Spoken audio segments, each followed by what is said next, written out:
அன்பான மகர ராசி நேயர்களே, சனி பகவானை ராசி அதிபதியாக கொண்டவங்க, நில ராசியை சேர்ந்தவங்க, உண்மைக்கும் நேர்மைக்கும் தர்மத்துக்கும் மட்டுமே கட்டுப்பட்டு நடப்பவங்க, செவ்வாய் உச்சமடையக்கூடிய ராசி அப்படிங்கிறதால எப்பேற்பட்ட கஷ்டங்கள் வந்தாலும் எந்த ஒரு தப்பான செயலுக்கும் உடன்பட மாட்டீங்க. ஏழ்மையாக இருந்தாலும் நேர்மையாகவே நடந்துக்குவீங்க. குரு பகவான் நீச்சம் அடையக்கூடிய ராசி அப்படிங்கிறதால கல்வி மற்றும் எதிர்காலத்தை பற்றின முடிவுகள் எடுக்கிறதுல கொஞ்சம் தடுமாறுவீங்க. மனக்குழப்பங்கள் அதிகமாக இருக்கும். அதனாலேயே ஈஸியாக ஜெயிக்க வேண்டிய இடத்துல கூட உங்களுக்கான வெற்றிகள் எல்லாமே தாமதமாக கிடைக்கும். இந்த ராசி மண்டலத்தில் நாணயம் மிக்க ராசி ஒன்று இருக்குது அப்படின்னா அது மகர ராசி தாங்க. சொன்ன வார்த்தையை எப்பாடுபட்டாவது காப்பாற்றிடுவீங்க. அதுக்காக எந்த ரிஸ்க் வேணாலும் எடுப்பீங்க. எந்த ஒரு விஷயத்தை செய்யும் போதும் ப்ராக்டிக்கலாக யோசித்து செயல்படுவீங்க. மிகப்பெரிய லட்சியவாதிகளாக இருப்பீங்க. வாய் வார்த்தைகள் மட்டும் இல்லாமல் செயலில் எதையும் செஞ்சு முடிக்கக்கூடிய கடினமான உழைப்பாளிகளாக இருப்பீங்க. எதையும் துணிந்து செய்யக்கூடிய தைரியம் மிக்கவங்களாக இருப்பீங்க. எத்தனை தோல்விகள் வந்தாலும் வெற்றிக்காக தொடர்ந்து முயற்சி செய்யக்கூடியவங்க. நல்ல விஷயமாக இருந்தாலும் சரி, கெட்ட விஷயமாக இருந்தாலும் சரி, தன்னுடைய வாழ்க்கை அனுபவத்திலிருந்து தான் எல்லாத்தையும் கற்றுக்குவீங்க. உங்கள் கிட்ட இருக்கக்கூடிய பலம் மற்றும் பலவீனம் என்ன அப்படின்னு பார்த்தீங்கன்னா அது பிடிவாதம் தான். ஏன்னா அந்த அளவுக்கு ரொம்பவே பிடிவாதமானவங்களாக இருப்பீங்க. குடும்ப உறவுகளுக்கு ரொம்பவே மதிப்பு கொடுக்குறவங்க. வீட்டில் செல்ல பிள்ளையாகவும் இருப்பீங்க. எந்த இடத்துக்கு போனாலும் தானாகவே ஒரு பொறுப்பை எடுத்து செயல்படக்கூடியவங்களாக இருப்பீங்க. மற்றவங்களுக்கு பிடித்த மாதிரியான நல்ல குணங்கள் உங்கள்கிட்ட நிறையவே இருக்கும். இந்த மாதிரி சிறப்பான குணங்கள் இருக்கக்கூடிய மகர ராசி உத்திராடம் நட்சத்திரம் 2, 3, 4 பாதம், திருவோணம் நட்சத்திரம், அவிட்ட நட்சத்திரம் 1, 2 பாதம் இருக்கிறவங்களுக்கு கிரக நிலைகள் எப்படி இருக்குது அப்படின்னு பார்த்தீங்கன்னா, குடும்பஸ்தானத்தில் ராகுவும், சகோதரஸ்தானத்தில் சனியும் செவ்வாயும், சுகஸ்தானத்தில் சூரியனும் புதனும், புத்திரஸ்தானத்தில் சுக்கிரனும், சத்துருஸ்தானத்தில் குருவும், அஷ்டமஸ்தானத்தில் கேதுவும் இருக்கிறாங்க. இதன் காரணமாக வியாபார ரீதியாக வெளியூர் பயணங்களால் உங்களுக்கு புதிய அனுபவம் உண்டாகும். பெரியோர்களின் ஆலோசனைகளை மனசில் வச்சு புதிய மாற்றத்தை நீங்கள் கொண்டு வர போகிறீங்க. உறவினர்கள் வழியில் மகிழ்ச்சியான சூழ்நிலைகள் இருக்கும். விளையாட்டான தேவையற்ற பேச்சுக்களை குறைச்சிக்கிறது நல்லது. உயர் பொறுப்பில் இருக்கிறவங்க கிட்ட விட்டு கொடுத்து போகிறதன் மூலமாக சாதகமான பலன்கள் கிடைக்க போகுது. மனசில் தன்னம்பிக்கையும் தைரியமும் அதிகரிக்கும். புதிய முயற்சிகள் மூலமாக பொருளாதார நிலை உங்களுக்கு உயரப்போகுது. வெளியூர் தொடர்பான பயண வாய்ப்புகள் உங்களுக்கு அதிகமாக இருக்கும். பணி நிமித்தமாக சில திடீர் முடிவுகளை எல்லாமே எடுப்பீங்க. ஆரோக்கியம் தொடர்பான விஷயங்களில் விழிப்புணர்வோடு இருக்கணும். கால்நடை தொடர்பான செயல்பாடுகளில் உங்களுக்கு சாதகமான வாய்ப்புகள் எல்லாமே கிடைக்க போகுது. புத்துணர்ச்சியோடு இனி இருக்க போகிறீங்க. வியாபாரம் சார்ந்த பணிகளில் உங்களுக்கு மேன்மை ஏற்படும். சூழ்நிலைகள் உங்களுக்கு சாதகமாக அமைஞ்சு நல்ல பலன்களை கொடுக்க போகுது. வெளி வட்டாரத்தில் உங்களுடைய செல்வாக்கு அதிகரிக்கும். கனிவான பேச்சுக்கள் சாதகமான வாய்ப்புகளை உருவாக்கி கொடுக்கும். நீண்ட நாட்களாக தடைபட்ட தன வரவுகள் எல்லாமே கிடைக்க போகுது. ஆடம்பரமான பொருட்கள் மீதான ஆர்வம் அதிகரிக்கும். வாரிசுகள் வழியாக சுப செய்திகள் உங்களுக்கு கிடைக்கும். உங்களுடைய கருத்துக்களுக்கு எல்லாருமே மதிப்பு கொடுப்பாங்க. கணினி மற்றும் இணையம் சார்ந்த துறைகளில் உங்களுக்கு முன்னேற்றம் ஏற்படும். அரசியலில் இருக்கிறவங்களுக்கு மக்களுடைய செல்வாக்கு அதிகரிக்கும். தேர்தலில் போட்டியிட்டு ஜெயிக்கக்கூடிய வாய்ப்புகளும் இருக்குது. எதிரிகள் மூலமாக இருந்த தொல்லைகள் எல்லாமே நீங்க போகுது. வேலை மற்றும் தொழிலில் உங்களுடைய போட்டியாளர்களை நீங்கள் ஜெயிச்சு வருவீங்க. இதனால் வரைக்கும் உங்கள் வாழ்க்கையில் நடந்த சில சம்பவங்கள், ஏமாற்றங்கள், துரோகங்கள் எல்லாமே ஒரு பெரிய படிப்பினையை கொடுத்திருந்தாலும் சில விஷயங்களை எல்லாம் இன்ன வரைக்கும் உங்களால் ஜீரணிக்கவே முடியலை. அதனாலேயே நிறைய நேரங்களில் மனசு வெறுத்து போய் இந்த வாழ்க்கையில் இதுக்கு மேலே நான் அனுபவிக்கிறதுக்கு என்ன இருக்குது அப்படின்னு எதிர்மறையான எண்ணங்கள் உங்களுக்கு அதிகமாக வரும். மற்றவங்களுக்காக நான் அனுபவிச்சதெல்லாம் போதும், இதுக்கப்புறமாவது எனக்கு பிடிச்ச மாதிரி வாழ்க்கை அமையுமா அப்படிங்கிற ஒரு கேள்விக்குறியோடு தான் நீங்கள் நின்றுட்டு இருக்கீங்க. எவ்வளவு கஷ்டப்பட்டதுக்கு அப்புறமும் ஒரு லட்சியத்தோடு நீங்கள் செய்யக்கூடிய ஒவ்வொரு விஷயத்தை கெடுக்கிறதுக்கும், உங்களுடைய முன்னேற்றத்தை தடுக்கிறதுக்கும், உங்களை அவமானப்படுத்துறதுக்கும் இங்கே நிறைய பேர் கூடவே இருந்துட்டு முயற்சி பண்ணிட்டு தான் இருக்காங்க. ஆனாலும் அவங்களுடைய சதிகளையும் சூழ்ச்சிகளையும் எல்லாம் தாண்டி இப்போ வரைக்கும் ஓரளவுக்கு நீங்கள் நல்லா இருக்கீங்க அப்படின்னா உங்ககிட்ட இருக்கக்கூடிய நல்ல எண்ணங்களும் கடவுள் பக்தியும் இது வரைக்கும் நீங்கள் செஞ்ச தர்ம காரியங்களும் தான் உங்களை காப்பாற்றிட்டு இருக்கு. இதுக்கு முன்னாடி நல்ல நண்பர்களாக இருந்திருப்பாங்க, நல்ல உறவுகளாக இருந்திருப்பாங்க. அவங்களே தன்னோட சுயநலத்துக்காக துரோகங்களை எல்லாம் செஞ்சு உங்களுடைய வாழ்க்கையை கெடுக்கணும் அப்படின்னு நினைக்கும் போது இந்த உலகத்தில் யார் நல்லவங்க, யார் கெட்டவங்க, யாரை நம்புறது அப்படிங்கிறது தெரியாமல் தான் நீங்கள் புலம்பிட்டு இருக்கீங்க. ஒரு வகையில் இந்த மாதிரி விஷயங்கள் உங்களுக்கு கஷ்டத்தை கொடுத்தாலும் இப்போவாவது இவங்க நம்ம மேலே எவ்வளவு பொறாமையோடவும் வன்மத்தோடவும் இருக்கிறாங்க அப்படிங்கிறத ஓரளவுக்கு நீங்கள் புரிஞ்சிருப்பீங்க. இது எல்லாமே தெரிஞ்சும் கூட நீங்கள் என்னமோ பண்ணுங்க, எத்தனையோ நல்லது செஞ்ச எனக்கு மனசாட்சிக்கு விரோதமாக தப்பு செய்கிறீங்க அப்படின்னா அந்த கடவுள் உங்களுக்கு நிச்சயமாக மிகப்பெரிய தண்டனையை கொடுப்பார் அப்படின்னு தான் கடவுள்கிட்ட உங்களுடைய வேண்டுதலை எல்லாம் வச்சுட்டு கடந்து போயிட்டுருக்கீங்க. இப்போ இருக்கக்கூடிய சூழ்நிலையில் தான் உண்டு தான் வேலை உண்டு அப்படின்னு தான் இருக்கிறீங்க. இருந்தாலும் உங்களுடைய கஷ்டத்தையும் கண்ணீரையும் மற்றவங்களுக்கு தெரியாத மாதிரி தான் பார்த்துட்டு இருக்கிறீங்க. உங்களுடைய வாழ்க்கை உங்களை எப்படி புரட்டி போட்டாலும் முடக்கி வச்சாலும் நீங்கள் எப்பவும் போல் சாதாரணமாக இருக்கிறதுனால உங்களை சுற்றி இருக்கிறவங்க எல்லாருமே இவங்களுக்கு என்னப்பா ஜாலியான வாழ்க்கை வாழ்கிறாங்க, இவங்க கிட்ட என்ன குறை அப்படின்னு சொல்லுவாங்க. ஆனால் மனசில் நிம்மதி இல்லாமல் சரியாக சாப்பிட முடியாமல் அவ்வளவு ஏங்க நிம்மதியாக தூங்க முடியாமல் கூட நீங்கள் எவ்வளவு கஷ்டப்படுறீங்க அப்படிங்கிறது உங்களுக்கும் அந்த கடவுளுக்கும் மட்டும்தாங்க தெரியும். இந்த மாதிரி உங்கள் வாழ்க்கையில் திடீர்னு ஒரு பிரச்சனை, உடம்பு சரியில்லை, ஹாஸ்பிட்டலில் பெருசாக செலவு வந்துருச்சு, குடும்பத்தில் அவசர தேவைக்கு பணம் பத்தலை, பிஸ்னஸில் லாஸ் ஆயிடுச்சு அப்படின்னு உங்கள் வாழ்க்கை முடங்கிருச்சுன்னா கூட நின்று உங்களுக்கு உதவி செய்கிறதுக்கோ ஆறுதலாக 4 வார்த்தை பேசுகிறதுக்கோ அவ்வளவு ஏங்க திரும்பி பார்க்க கூட உண்மையான ஆள் கிடையாது. ஆனால் நீங்களாவே ஏதோ தட்டு தடுமாறி எந்திரிச்சு நிற்கிறப்போ உங்களை குறை சொல்கிறதுக்குன்னே நிறைய பேர் தேடி வருவாங்க. உங்கள் சொந்தக்காரங்க தெரிஞ்சவங்க அப்படின்னு எல்லாரும் தேவைக்கு மட்டும்தான் உங்களை பயன்படுத்திக்கிறாங்க. இதையெல்லாம் தெரிஞ்சதுக்கு அப்புறமும் மறுபடியும் அவங்களுக்கெல்லாம் உதவி செஞ்சு ஏமாறக்கூடியவங்களாக தான் நீங்கள் இருக்கீங்க. இந்த வாழ்க்கையில் எப்படியாவது முன்னேறிடணும் அப்படிங்கிறதுக்காக தினம் கஷ்டப்பட்டு உழைக்கிறீங்க. இது நாள் வரைக்கும் என்னுடைய மனசாட்சிக்கு தெரிஞ்சு நான் யாருக்கும் எந்த கெடுதலையும் கஷ்டத்தையோ துன்பத்தையோ கொடுத்ததில்லை.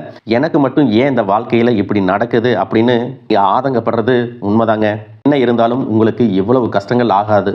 இந்த மாதிரி பிரச்சனைகள் உங்கள் வாழ்க்கையில் வரும், கொஞ்ச நாளுக்கு அப்புறம் அது போயிடும். நிறைய நேரங்களில் பார்த்தீங்கன்னா உங்களால் எந்த பிரச்சனைகளும் வராது, ஆனால் உங்களை சுற்றி இருக்கிறவங்க மூலம் தான் உங்களுக்கு நிறைய பிரச்சனைகள் வருது அப்படிங்கிறத இப்போவாவது கொஞ்சம் புரிஞ்சிருப்பீங்க. இவ்வளவு நடந்ததுக்கப்புறம் இனி என் வாழ்க்கை மாறுமா அப்படின்னு நீங்கள் கேட்குற கேள்விகளுக்கெல்லாம் பதிலாக தாங்க இனி வரக்கூடிய கிரக நிலைகள் மற்றும் அதன் இயக்கத்தின் காரணமாக உங்களுக்கு நல்ல பலன்கள் எல்லாமே கிடைக்க போகுதுங்க. இது நாள் வரைக்கும் நடந்த கெட்ட விஷயத்தை எல்லாம் விட்டுருங்க. இனி வரக்கூடிய நாட்களில் உங்களுக்கு எந்த மாதிரி நன்மைகள் கிடைக்க போகுது அப்படிங்கிறத பற்றி தான் இந்த வீடியோ பதிவில் பார்க்க போகிறோம். முதலாவதாக மீன ராசியில் இருக்கக்கூடிய சனி பகவான் உங்களுக்கு ஆரம்பத்தில் சில தடைகளை கொடுத்திருந்தாலும் இந்த வருடத்தின் இறுதிக்குள்ளே உங்களுக்கு நல்ல பலன்களை எல்லாம் கொடுக்க போகிறாரு, தடைகளை எல்லாம் விலக்க போகிறாரு. இதன் மூலமாக பொருளாதார ரீதியாக உங்களுக்கு நல்ல முன்னேற்றம் அப்படிங்கிறது விரைவிலேயே ஏற்பட போகுது. அடுத்ததாக பார்த்தீங்கன்னா சுக்கிர பெயர்ச்சி. மேச ராசியில் இருக்கக்கூடிய சுக்கிரன் ஆரம்பத்தில் சூரியனோட சேர்ந்து சுக்கிர ஆதித்ய யோகத்தையும் கொடுக்க போகிறாங்க. இதன் மூலமாக உங்களுக்கு நல்ல வேலை வாய்ப்பு, அதில் பதவி உயர்வு மற்றும் அதிகாரம் செலுத்தக்கூடியவர்களுடைய நட்பு உங்களுக்கு கிடைக்கும். நீங்கள் செல்வத்தை சேர்க்கணும் அப்படிங்கிறதுக்காகவே நகைகளுடைய விலை குறையும், புதிதாக வீடு வாகனங்கள் எல்லாமே வாங்குவீங்க. ஆரம்பத்தில் பொருளாதாரத்தில் ஏற்ற இறக்கங்கள் இருந்தாலும் இந்த வருடம் முடியும் பொழுது குறிப்பிட்ட அளவுக்கு நீங்கள் சொத்து சேர்த்து வச்சுருப்பீங்க. ஜூன் மாதத்தில் குரு பகவான் மிதுன ராசியிலிருந்து தன்னுடைய உச்ச ராசியான கடக ராசிக்கு போகும் பொழுது கஜகேசரி யோகமும் உண்டாக போகுது. இந்த நேரத்தில் உங்கள் நிதி நிலைமை ரொம்பவே முன்னேற்றமாக இருக்கும்.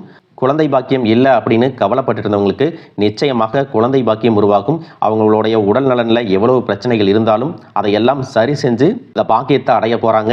அவங்க குடும்பத்திலையும் மனதிலும் மிகப்பெரிய மகிழ்ச்சி நிரந்தரமாக இருக்க போகுது.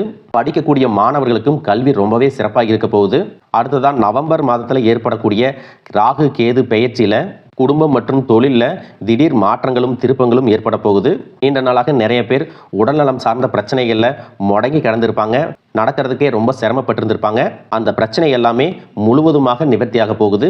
கடந்த காலகட்டங்களில் உங்களுக்கு நல்லதொரு வேலை கிடைச்சிருக்காது. குடும்ப கஷ்டத்திற்காக குறைவான சம்பளத்தில் பிடிக்காத வேலையை செஞ்சுட்டு இருந்திருப்பீங்க. உங்களை பொறுத்த வரைக்கும் பிஇ படிச்சிருப்பீங்க, டிகிரி படிச்சிருப்பீங்க. சில பேர் தன்னுடைய கல்வி தகுதிக்கு சரியான வேலை கிடைக்கல அப்படின்னு ரொம்பவே ஆதங்கப்பட்டு இருந்திருப்பீங்க. வரக்கூடிய நாட்களில் நீங்கள் சரியான முயற்சிகளை எடுத்தீங்க அப்படின்னா அரசாங்க வேலைக்கு நீங்கள் முயற்சி பண்ணாலும் உங்களுக்கு அரசாங்க வேலை கிடைக்கும். பேங்க் வேலையோ ஐடி கம்பெனியோ அது தனியார் நிறுவனங்களோ உங்களுக்கு மனசுக்கு பிடிச்ச மாதிரி நல்ல வருமானத்தோடு வேலை கிடைக்கக்கூடிய சூழ்நிலையும் இருக்கு. மேலும் கணவன் மனைவிகளில் பார்த்தீங்கன்னா நல்ல அந்யோன்யம் இருக்க போகுது. இது வரைக்கும் இருந்த மன கஷ்டங்கள் எல்லாம் நீங்கி ஒற்றுமையோட இருக்க போறாங்க.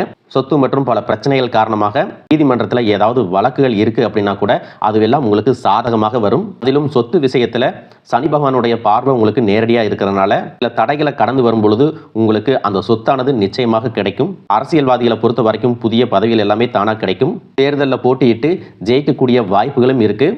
இது வரைக்கும் நீங்கள் வேலை செஞ்சுட்டு இருக்கக்கூடிய இடத்துல சரியான ஒத்துழைப்பு இருந்திருக்காது. முழு ஈடுபாட்டோட வேலை செய்ய முடியாத அளவுக்கு சில பிரச்சனைகள் எல்லாமே இருந்திருக்கும். இனி வரக்கூடிய காலங்களில் உடன் வேலை செய்கிறவங்க மூலமாக உங்களுக்கு நல்ல ஆதரவு கிடைக்கும். சந்தோஷமாக அந்த வேலையை செய்வீங்க. வேலையில் உங்களுக்கு பண பலன்கள் ஏதாவது வராமல் இருந்துச்சுன்னா அந்த பண பலன்கள் எல்லாமே உங்களுக்கு வெகு சீக்கிரத்தில் கிடைக்கும். அரசு வேலையில் இருக்கக்கூடியவங்க சட்டத்திற்கு புறம்பாக எந்த ஒரு காரியத்திலையும் ஈடுபடாமல் நேர்மையாக நடந்து கொள்வது நல்லது. பொது வாழ்க்கையில் இருக்கிறவங்களுக்கு நீங்கள் எதிர்பார்த்ததை விட மிகப்பெரிய நிலையை அடைய போகிறீங்க. தொழிலில் தடைகள் ஏதாவது இருந்துச்சுன்னா அந்த தடைகள் எல்லாம் விலகிறது மட்டும் இல்லாமல் புதிய கிளைகளையும் தொடங்குவீங்க. உங்களுடைய உற்பத்தி அதிகரிக்கும். தொழிலை விரிவு செய்வீங்க. வரக்கூடிய நாட்களில் உங்களுக்கு விற்பனையும் அதிகமாகும். ஏற்றுமதி இறக்குமதியில் எல்லாம் உங்களுக்கு நல்ல லாபம் கிடைக்கும். நீங்கள் செய்யக்கூடியது சின்ன தொழிலோ பெரிய தொழிலோ அதுவெல்லாம் உங்களுக்கு நல்ல வளர்ச்சியை கொடுக்கும் அப்படிங்கிறத நீங்கள் ஞாபகம் வச்சுக்கோங்க. இனி வரக்கூடிய காலங்கள் எல்லாமே உங்களுடைய கனவுகளை நிஜமாக்கக்கூடிய நாட்களாக இருக்க போகுது. குடும்பத்தில் முன்னேற்றமும் பொருளாதாரமும் கிடைக்கும் பொழுது உங்களுடைய சுய ஒழுக்கத்தில் நீங்கள் ரொம்பவே கவனமாக இருக்கணும். பேசக்கூடிய வார்த்தைகள், பழகக்கூடிய நபர்கள் எல்லார்கிட்டையும் எந்த ஒரு இடத்துலையும் தான் அப்படிங்கிற கர்வத்தை மட்டும் நீங்கள் வச்சுக்க கூடாது. மற்றவர்களை குறையாக பேசுறதோ மட்டம் தட்டி பேசுறதோ அதை காயப்படுத்துற மாதிரி பொது இடங்களில் பேசிடக்கூடாது. நீங்களும் சரி உங்களை சுற்றி இருக்கிறவங்களும் சரி எப்பவுமே பாசிட்டிவான எண்ணங்கள்ல இருக்கணும். அப்படின்னா எதிர்காலத்திற்கான நல்ல திட்டமிடுதல் எப்பவுமே அவசியம். அதனால் நீங்கள் எந்த ஒரு விஷயத்தை செய்யும் போதும் எதிர்காலத்தில் இது எனக்கு எந்த மாதிரியான பலன்களை கொடுக்கும் அப்படிங்கிறத மனசில் வச்சுக்கிறதும் அவசியம். இதை நீங்கள் சரியாக செஞ்சுட்டு வந்தீங்கன்னா பெரியவர்களுடைய உதவி கிடைக்கும். உறவுகளில் இருந்த சண்டை சச்சரவுகள் முழுவதுமாகவே விலகும். புதிய நண்பர்களும் உங்களுக்கு உதவி செய்வாங்க. தொழிலில் ஏற்பட்ட நெருக்கடிகள் விலகும். பொருளாதார ரீதியாக நலிவடைந்த நிறுவனங்கள் மீண்டும் முன்னேற போகுது. மேலும் மேலும் உங்களுக்கு வியாபாரத்தில் எதிர்பார்த்த லாபம் கிடைக்கும். உங்களுடைய புதிய சிந்தனைகள் மற்றும் நேர்மறையான எண்ணங்கள் உங்களுடைய வளர்ச்சிக்கு காரணமாக இருக்க போகுது. கடந்த காலகட்டங்களில் திருமணம் பார்த்தீங்க அப்படின்னா நிறைய பிரச்சனைகளும் சிக்கலுமாக இருந்திருக்கும். அதிலும் ஜாதகம் சரியில்லை, சொந்த வீடு இல்லை, வசதி இல்லை, பெற்றோர்கள் சரியில்லை, அரசு வேலையாக இருக்கணும், இந்த மாதிரி எத்தனையோ காரணங்களை எல்லாம் சொல்லி உங்களுக்கான திருமணம் தடைகள் ஏற்பட்டிருக்கும். இன்னும் சிலருக்கு பார்த்தீங்கன்னா தெரிஞ்சவங்களாலையும் நண்பர்களாலையுமே திருமணங்கள் எல்லாமே நின்று போயிருக்கும். இந்த மாதிரி இடத்துல உங்களால் எந்தெந்த விஷயத்தை எல்லாம் சரி செய்ய முடியுமோ அதையெல்லாம் சரி செஞ்சுட்டு குரு பெயர்ச்சிக்கு பிறகு நீங்கள் திருமண முயற்சிகளில் ஈடுபட்டீங்கன்னா உங்களுடைய மனதுக்கு பிடித்த மாதிரியான நல்ல வரன் அமையும். குடும்ப வாழ்க்கை சிறப்பாக இருக்கும். உங்களுடைய வாழ்க்கை துணை அழகாக இருப்பாங்க. கை நிறைய சம்பாதிக்கக்கூடியவங்களாகவும் இருப்பாங்க. அதே நேரத்தில் வாழ்க்கை துணையை இழந்துட்டு இரண்டாவது திருமணம் பற்றி யோசிக்கக்கூடிய ஆண்கள் மற்றும் பெண்களுக்கு தன்னுடைய வாழ்க்கையில் வரக்கூடிய துணை, அவங்களுடைய பழக்க வழக்கம், 2 பேருக்கும் கருத்தொற்றுமை இருக்கா, மன பொருத்தம் இருக்கா மற்றும் தேவைப்பட்டால் உங்களுடைய ஜாதகத்தை கூட ஒரு முறை நீங்கள் சரி பார்த்துக்கிட்டு இரண்டாவது திருமணத்துக்கு முயற்சி செஞ்சீங்கன்னா நல்ல வாழ்க்கை துணை அமையும். மற்றவங்க பொறாமப்படக்கூடிய அளவுக்கு நல்லதொரு வாழ்க்கையை வாழ்ந்து காட்டுவீங்க. படிக்கக்கூடிய மாணவர்களுக்கு பரீட்சையில் நல்ல மார்க் வருமா, பாஸ் ஆகுமா அப்படிங்கிற மாதிரி குழப்பங்கள் இருக்கும். வரக்கூடிய தேர்வு முடிவுகளானது நல்ல தேர்ச்சியை கொடுக்கும். ஓரளவுக்கு நல்ல மதிப்பெண்கள் வாங்கி பாஸ் ஆகிறது மட்டும் இல்லாமல் அடுத்தடுத்த மேற்படிப்புகளும் படிப்பீங்க. காதலிக்கக்கூடியவர்களுக்கு சரியான புரிதல் இல்லாமல் போகிறது மற்றும் கருத்து வேறுபாடுகள் காரணமாக பிரிஞ்சிருப்பாங்க. இன்னும் சிலருக்கு பெற்றோர்களே காதலுக்கு தடையாக இருந்திருப்பாங்க. வேறு ஜாதியாக இருக்குது, நல்ல குடும்பமாக இல்லை, வசதி இல்லை அப்படின்னு ஏதாவது ஒரு காரணத்தை சொல்லி பிரிஞ்சிருந்திருப்பாங்க. ஆனால் இனி வரக்கூடிய காலங்களில் நீங்கள் உண்மையாக உங்கள் காதலை வெளிப்படுத்தும் போது அந்த காதல் கண்டிப்பாக உங்களுக்கு கை கொடுக்கும்.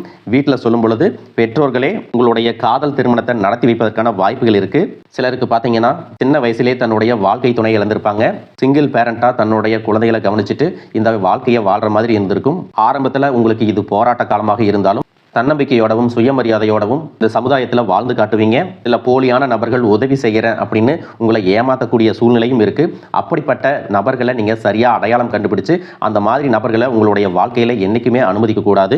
எந்த ஒரு எதிர்பார்ப்புகளும் இல்லாமல் எப்பவும் போல் உங்கள் கடமையை செஞ்சுட்டு உங்கள் வாழ்க்கையை நீங்கள் வாழ்ந்துட்டு வாங்க. உங்களோட குலதெய்வமும் கிரக நிலைகளும் உங்களுக்கு துணையாக இருக்குது. இப்போ நீங்கள் எடுத்து வைக்கக்கூடிய ஒவ்வொரு அடியும் எதிர்காலத்தில் உங்களை வாழ்க்கையின் உச்சத்தில் கொண்டு போய் வைக்கும் அப்படிங்கிறத மட்டும் நீங்கள் எப்பவுமே நினைவு வச்சுக்கணும். உங்களை சுற்றி நல்ல விஷயங்கள், கெட்ட விஷயங்கள் இந்த மாதிரி எல்லாமே சுற்றி நடந்து வந்தாலும் நல்ல விஷயங்களை மட்டும் எடுத்துட்டு நீங்கள் முன்னேற்ற பாதையில் போயிட்டே இருங்க. உங்களுடைய நல்ல எண்ணங்களுக்கு உங்களுக்கு நல்லதே நடக்கும். வாழ்க வளமுடன், வாழ்க பல்லாண்டு.